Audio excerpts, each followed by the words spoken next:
Ini saya akan melanjutkan kajian sebelumnya, yaitu tentang akhlak atau adab saat ada di majelis. Di antaranya adalah jangan berbicara ketika gurunya sedang berbicara. Dikatakan di sini lali lagu Idza tamma aqlul mar'i qalla kalamuhu wa aikin bihumkil mar'i in kana mukthira. Bila sempurna atau cerdas akal seseorang, maka sedikit bicaranya.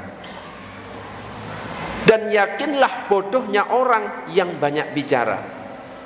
Jadi kalau misalkan pengen tahu orang ini cerdas atau bodoh, dilihat apakah dia itu banyak bicara atau sedikit bicaranya. Karena biasanya orang bicara itu banyak salahnya. Nah, ketika sudah banyak salahnya, dosanya wakeh. Ketika dosanya wakeh, berarti kemungkinan masuk ke dalam nerakanya lebih besar. Dan mudah-mudahan kita tidak termasuk di dalamnya. Amin ya rabbal alamin. Kenapa? Lisan ini adalah anggota badan manusia kedua yang paling berpengaruh setelah hati. Lisan yang kedua.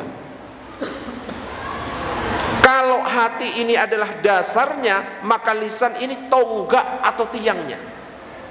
Jadi wis duet maut ini. Kalau pengen tahu hati seseorang, dilihat dari ucapannya. Kalau ucapannya kotor, hatinya pasti kotor. Ucapannya kok isinya baik-baik, hatinya pasti baik. Kok setiap hari ngerasani, kotor berarti hatinya itu.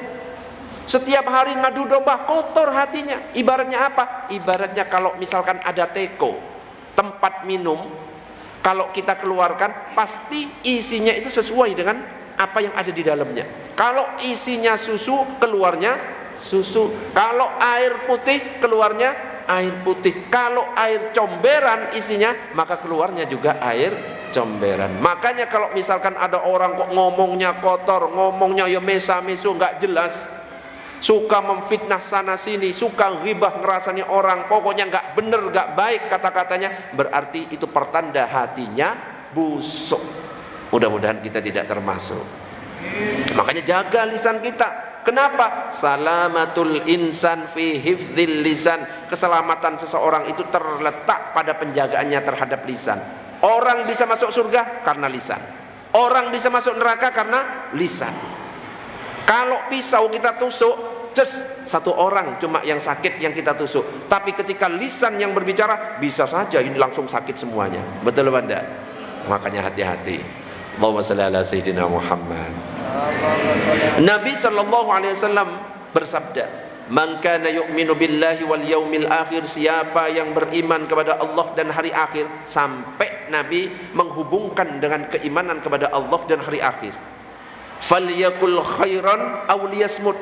Katakan yang baik, kalau enggak bisa diam. Kalau misalkan memang ada sesuatu yang ingin kita ucapkan dan itu berfaedah, bermanfaat untuk orang lain, sampaikan. Tapi kalau nggak ada, lebih baik diem. Biasanya orang diem itu malah tambah kayak berwibawa, meskipun pada aslinya dia bodoh. Wes, kalau nggak percaya, coba aja pakai Lutfi misalkan ya, disorbani, pakai imamah, dijobai, meneng, pakai tasbih, illallah, illallah. Kira-kira ada yang berani nggak? Nggak ada yang berani.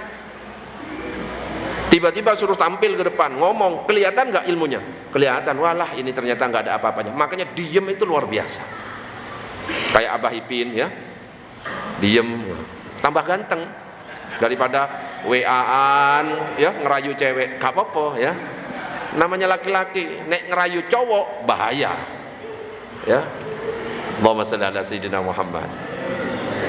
Oleh karena itu, orang yang menyadari kelemahan dirinya dan keterbatasan akal fikirannya, dia akan membatasi lisannya, sedikit ngomongnya. Ngomong kok terus, gak ada titik komanya, terus gak selesai-selesai. Oh, pertanda ya, tidak cerdas. Tapi kalau orangnya diem ya, oh keren. Coba ibu-ibu seneng yang orang yang cool apa sing banyak omong?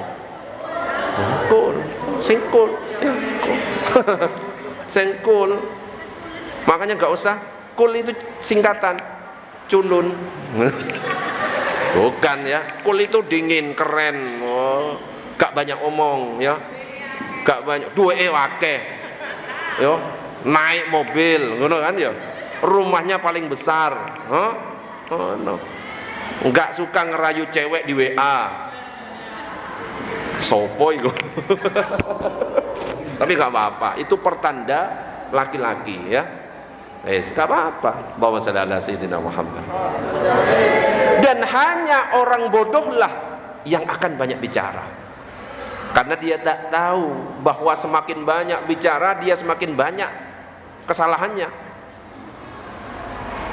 Makanya hati-hati, wes gak usah banyak bicara, lebih baik diem kalau misalkan tidak bermanfaat. Dikatakan man katsura kalamuhu katsura saqatuhu. Siapa yang banyak bicara maka banyak kesalahan dalam bicaranya. Al mu'minu man qalla kalamuhu wa katsura amaluhu. Mukmin itu orang yang sedikit bicaranya, amalnya banyak. Wal munafiqu, orang munafik, man katsura kalamuhu wa qalla amaluhu. Sebaliknya, orang yang banyak bicara, amalnya sedikit. Wes yang penting itu wes kita langsung amal aja, nggak usah banyak omong. Nah, tapi ingat ketika kita beramal harus jaga keikhlasan. Oke? Ini yang paling berat. Ikhlas ini kata yang mudah kita ucapkan, tapi kalau praktek susah. Pernah nggak kita ditanya, kamu sholat tahajud nggak tadi malam? Padahal kita sholat tahajudnya kemarinnya. Enggak, tadi malam nggak sholat tahajud, tapi kemarin saya sholat tahajud. Pernah nggak menyampaikan seperti itu? Pernah? Ada yang pernah seperti itu? Malah menyampaikan amalan yang lainnya. Pernah nggak? Kalau pernah, amalan yang disampaikan langsung hangus pahalanya. Hati-hati. Kalau memang ditanya, nggak puasa hari Senin sekarang? Nggak usah nyampaikan amalan yang lain. Enggak, saya nggak puasa hari Senin, agak sakit perut. Tapi yang Kamis lalu saya puasa, hilang sudah. Ya, riya itu namanya. Yes, makanya hati-hati ya. Kalau sudah berhubungan dengan lisan, semuanya harus hati-hati. Allahumma shalli ala sayyidina Muhammad. Yang berikutnya, yamutul fata min asratin min lisanihi wa laisa yamutul mar'i min asratil rijli fa asratuhu min fayhi tarmi bi ra'sihi wa asratuhu bir rijli tabra'alal mahli. Pemuda bisa mati sebab terpleset lisannya, tapi tidak mati karena terpleset kakinya. Terplesetnya mulut bisa melenyapkan kepalanya, sementara terplesetnya kaki sembuh sebentar kemudian sehat lagi. Jadi mulut kita itu bagaikan pedang yang tajam. Jadi kalau misalkan kita menggunakan pedang itu dengan benar, maka ya manfaat. Pisau misalkan kita gunakan motong ikan, motong daging, manfaat apa enggak? Manfaat. Tetapi ketika pisau digunakan untuk memotong yang lain, melukai orang lain, itu yang berbahaya. Kalau misalkan kita terluka, tangan kita dengan pisau mungkin bisa sembuh, bekasnya juga bisa hilang. Tetapi ketika lisan kita sudah melukai hati orang lain, mungkin dia memaafkan, tetapi pasti masih ingat tentang apa yang kita ucapkan. Sekali lagi, hati-hati kalau sudah berhubungan dengan lisan. Salamatul insan, diikuti. Salamatul insan fi hifdzil lisan. Keselamatan seseorang terletak pada penjagaannya terhadap lisan. Diikuti lagi, man kana yu'minu billah wal yaumil akhir falyakul khairan liyasmut. Barang siapa beriman kepada Allah dan hari akhir, katakan yang baik, kalau tidak diam. Jadi itu kesimpulannya, jaga lisan. Kalau memang ada manfaat yang ingin kita sampaikan, sampaikan. Tapi kalau tidak ada, lebih baik diam. Kalau kita mendengar omongan dari orang lain, jangan langsung cepat menyebarkan omongan itu. Harus kita cross check apakah benar atau tidak omongan itu. Kalau benar, jangan langsung di cross check, jangan langsung disebar. Meskipun benar, harus dicek apakah kalau saya sebar ini manfaat atau tidak. Kalau tidak manfaat, meskipun benar, diem.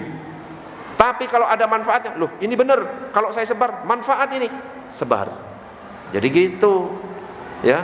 Apalagi berita hoak yang biasanya sering beredar, langsung kita broadcast. Hati-hati, apalagi mengatasnamakan Nabi. Nanti masuk bulan Rajab pasti ada tulisan siapa yang membaca Yasin sampai 1 sampai 5 kemudian nyebar kepada beberapa orang, maka besok akan dipastikan mendapat rezeki. Pernah? Jangan disebar. Karena apa? Kalau kita menyebar itu termasuk dalam hadis Nabi, man kadzaba alayya muta'ammidan falyatabawwa maq'adahu minan nar. Siapa yang berdusta atas namaku, kata Nabi, siapkan tempat duduknya di neraka. Jangan disebar. Siapa yang berpuasa di bulan Rajab, hari pertama, hari kedua, hari ketiga akan diampuni 70 tahun, 80 tahun, 100 tahun. Jangan mudah disebar. Sebelum tanya dulu, Ustaz ini benar nggak hadisnya? Oh benar, sebar. Oh salah, jangan disebar. Karena apa? Neraka ancamannya.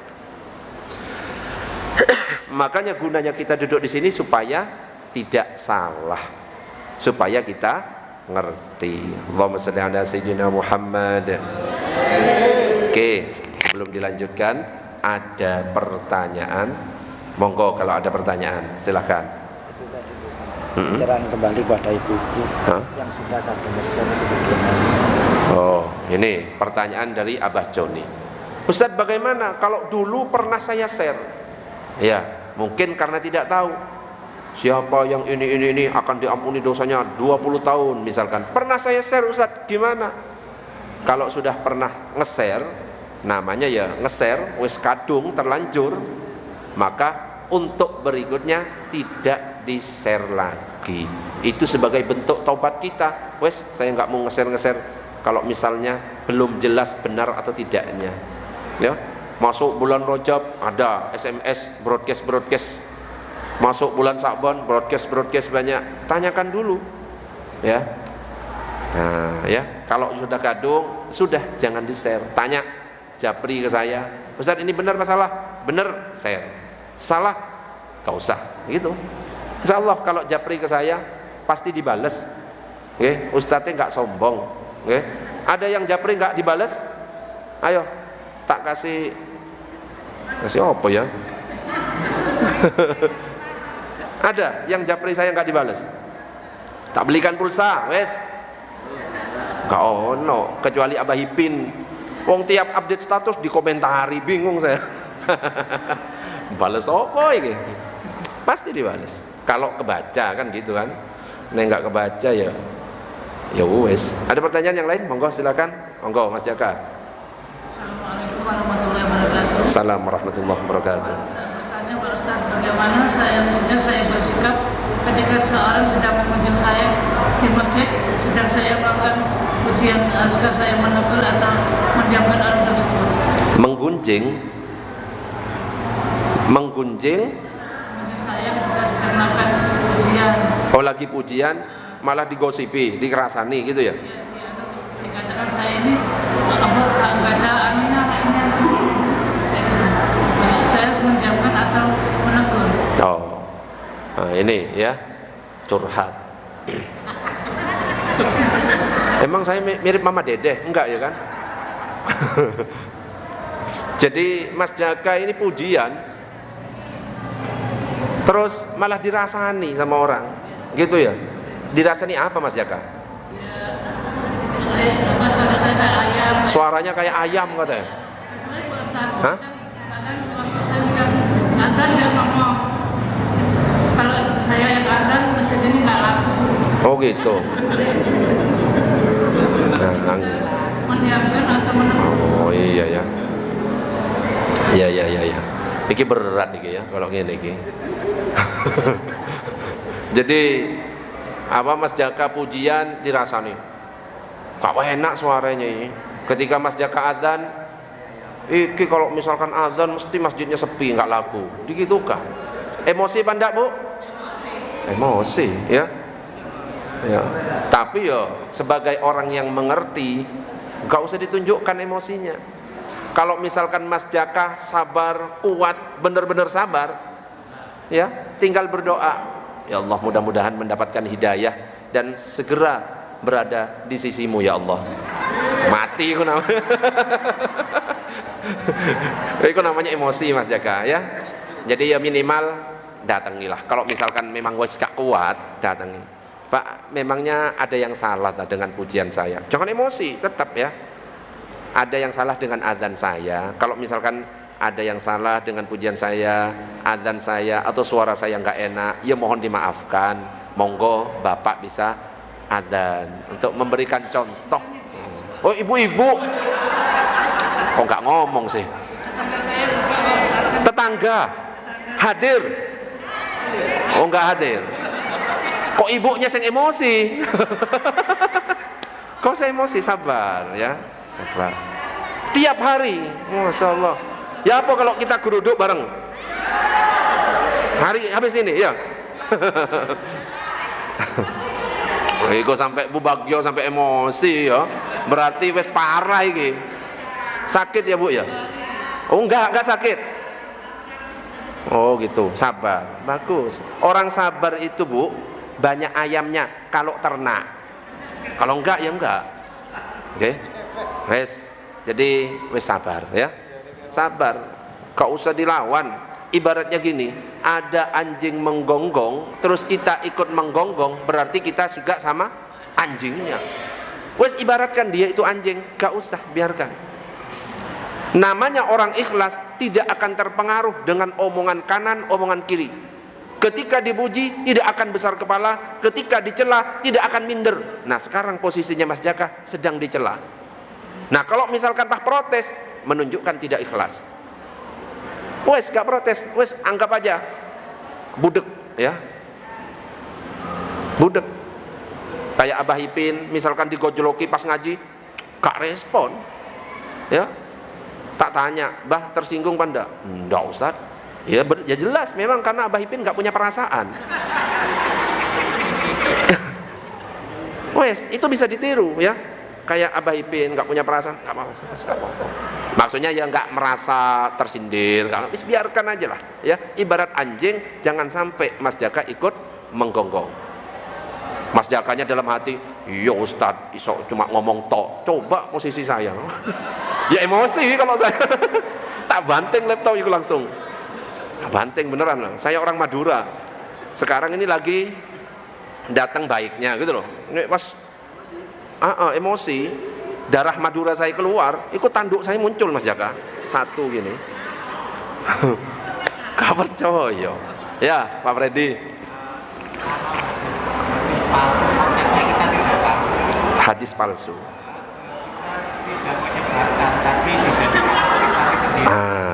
ya. Ada yang nanya, Ustaz ini ada Nabi bersabda, saya nggak ngerti ini hadis palsu apa hadis sahih, apakah hadis dhaif. Kalau hadis palsu itu jelas fix gak boleh kita sebar, berarti kita berdusta atas nama Nabi. Tapi kalau hadis dhaif, lemah, itu masih untuk apa? Memotivasi supaya kita lebih semangat untuk beramal. Contoh, baca surat Al-Waqiah itu hadisnya dhaif. Apakah lantas tidak bisa diamalkan? Boleh, untuk memotivasi apa? Kita jadi semangat membaca Al-Quran. Itu dhaif, tidak sampai palsu. Tapi kalau palsu, biasanya cirinya amalannya sedikit, tapi pahalanya itu apa kira? Ono sing berantem. Kalau hadis palsu itu contohnya amalannya sedikit, ya gak apa-apa kalau misalkan untuk memotivasi diri. Kalau hadis dhaif yang lemah masih tidak apa-apa. Oke, Fauzan.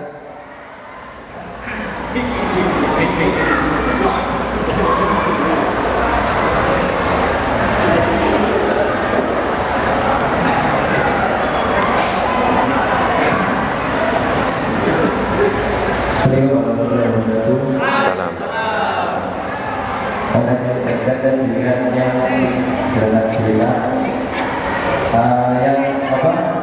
Share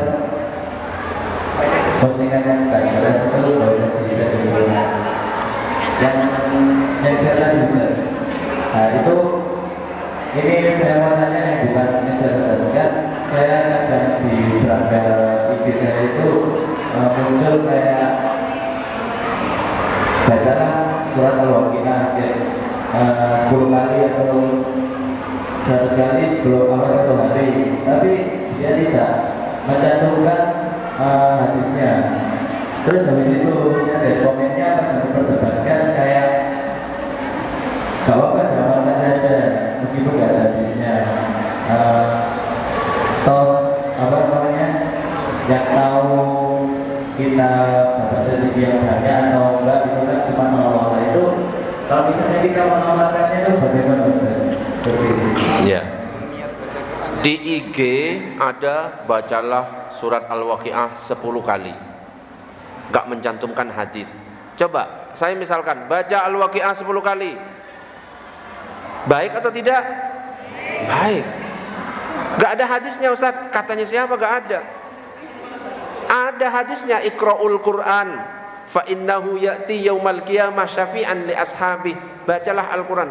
Al-Waqiah itu Al-Quran. Yang salah itu kalau malah justru ada hadisnya.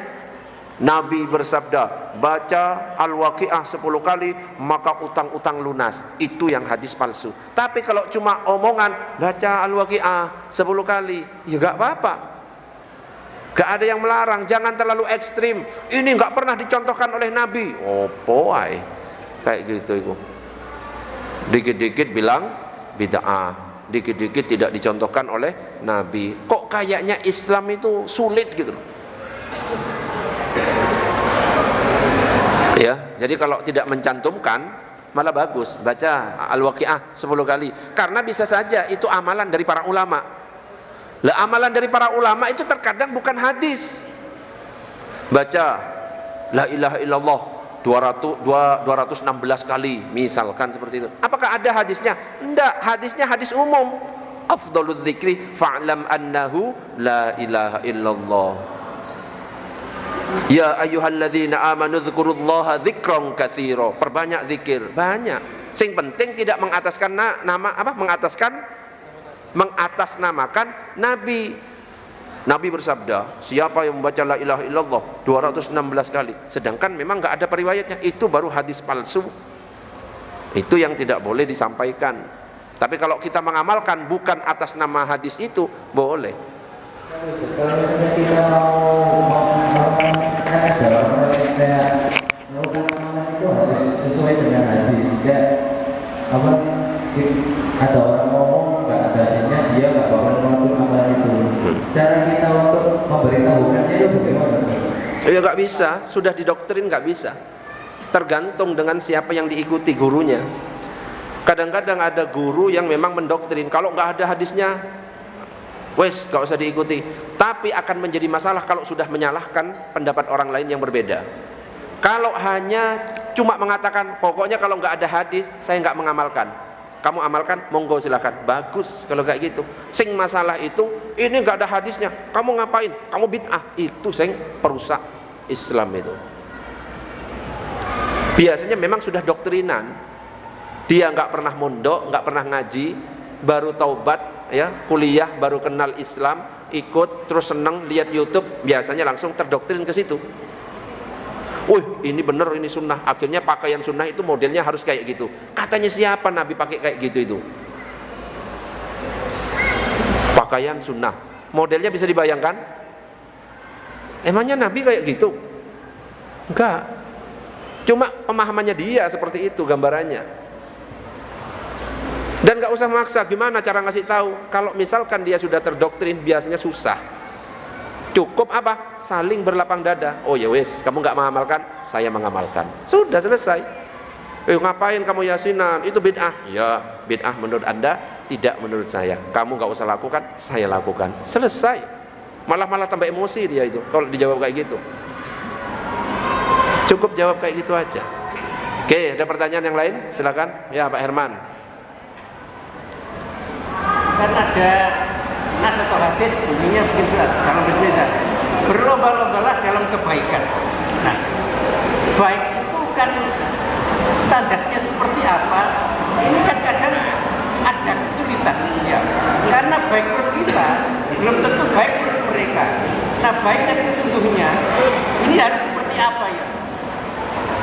Seperti saya misalnya nyapu ruang tamunya tetangga. Nyapu kan baik, membersihkan. Tapi kan tidak baik karena rumahnya tetangga. Jadi baik seperti apa maksudnya? Pak Jarod? Tidak baik.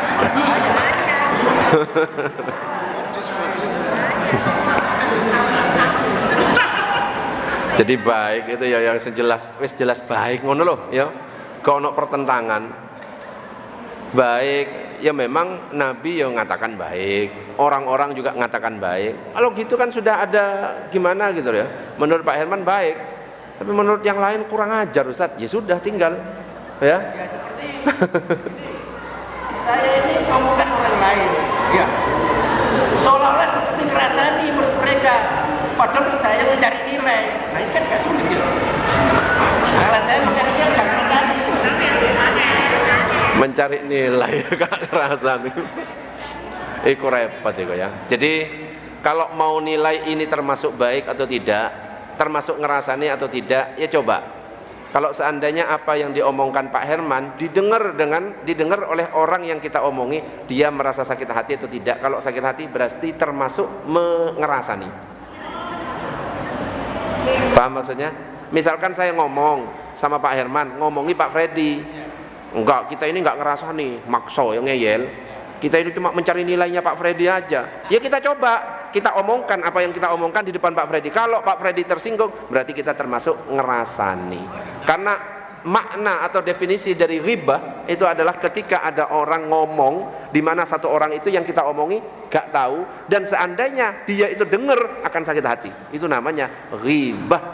Bahasanya kita ngerasani. Kalau umpama supaya tidak terjadi multi tafsir, apakah adab itu menjadi penyelesaian? Adab?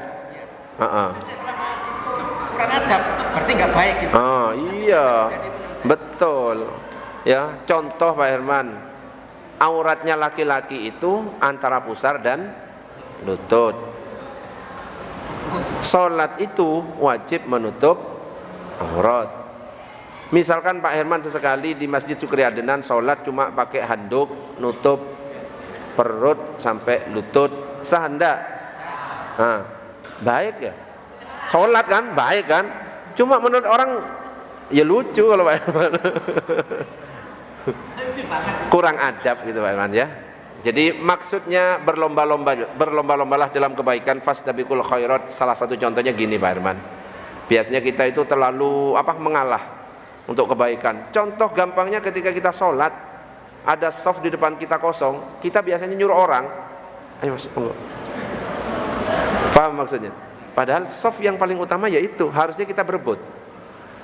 Langsung aja kita maju. Itu yang dimaksud dengan kata-katanya Pak Herman, berlomba-lomba dalam kebaikan, bukan mencari nilai orang lain tapi gak ngerasani. Ya wes, monggo.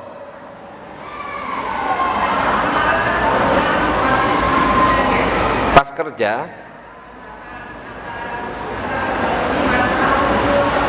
husnul khotimah.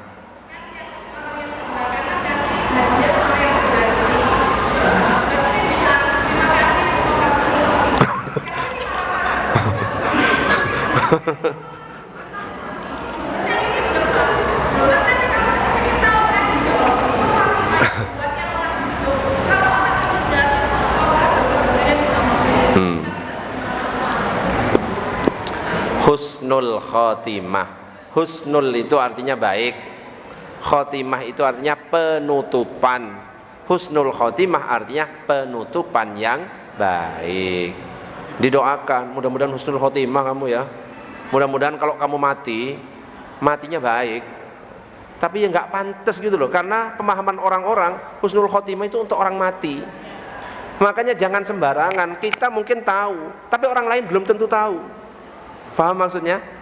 Kalau misalkan kita tahu, cukup kita praktekkan kepada orang yang sesama tahu, jangan kepada orang yang nggak tahu. Akhirnya apa? Timbul keributan seperti itu.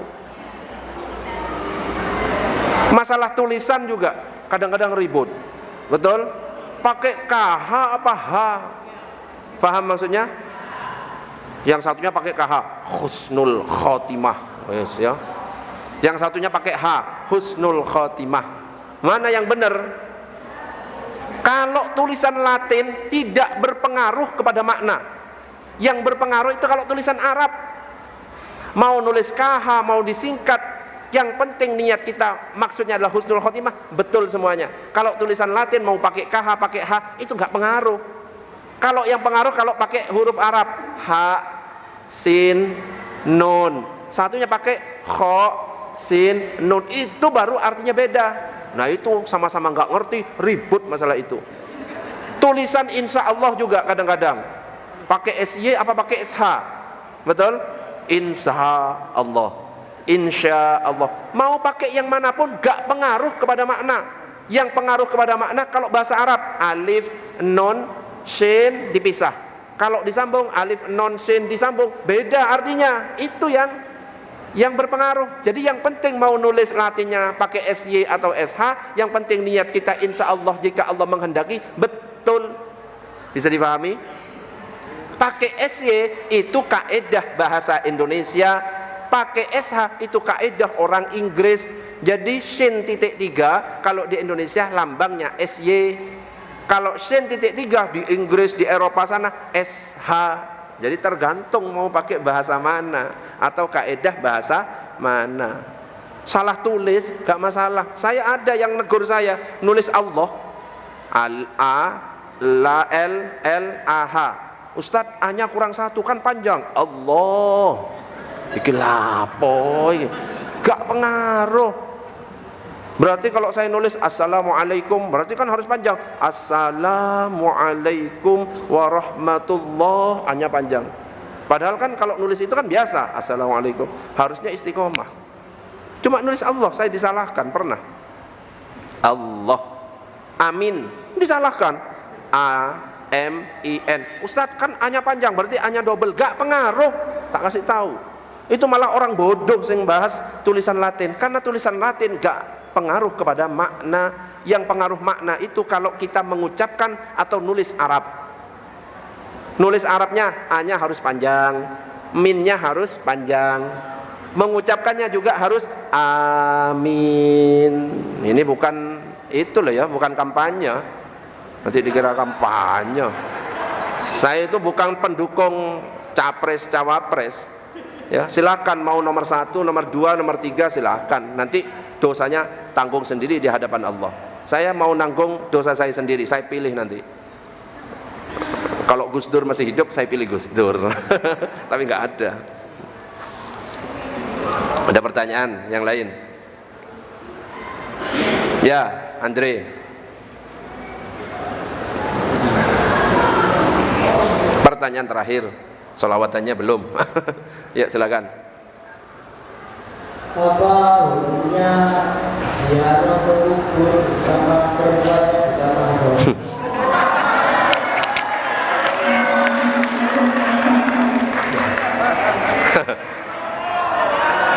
Iki nyindir yang ikut ziarah sama pacarnya iki.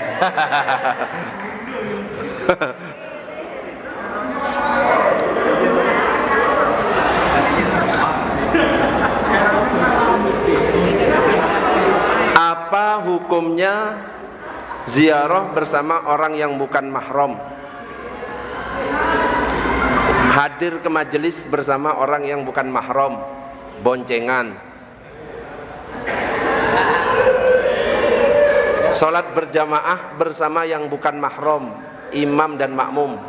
1. kalau ada berjamaah, pacarnya yang laki-laki jadi imam, pacarnya yang perempuan jadi makmum, cuma berdua, ini nggak dapat pahala berjamaah, tapi dosa.